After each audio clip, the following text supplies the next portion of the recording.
Don't think muscles, think movement. The brain doesn't focus on muscles individually, and training it that way won't work. Now, what do I mean by that? Because I'm sure there's going to be some controversy.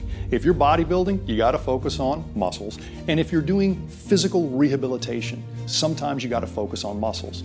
In bodybuilding, you're trying to get symmetrical development. So sometimes you got to focus on an area or body part that may not be coming along as quickly as other body parts to get that balance for posing, not movement.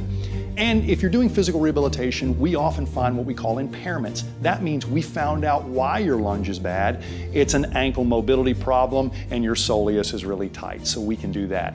Otherwise, believe it or not, you can get an unbelievably well-tuned body just by looking at patterns. You want to go a little bit deeper? Here's what we got. 4,000 years we've been doing yoga, martial arts, and Indian clubs. None of these are taught by body part. They're all actually taught by movement pattern. They teach you how to engage your body as a single functional unit to break a board, to do a pose, to create an elegant, fast-moving circle with a club.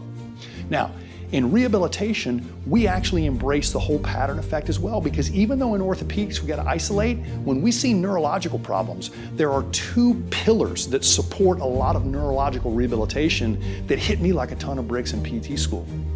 PNF and NDT, Neurodevelopmental Technique.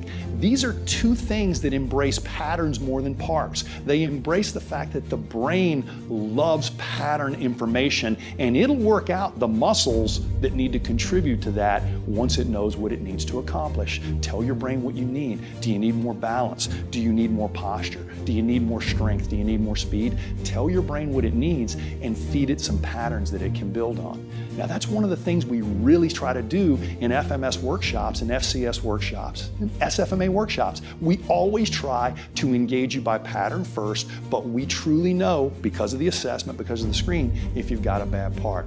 Now, when you're going to the gym tomorrow, you don't need to be thinking about muscles. You need to be thinking about patterns, because the pattern, if it engages that muscle, will bring that muscle right along unless there's an underlying problem. Don't assume there's a problem until it's been measured. So, for most part, I could literally train 80% of my clients and patients through patterns alone. 20% of the time, I'm going to find an isolated impairment, a trigger point, a tight muscle, a stiff joint that I'm going to go after.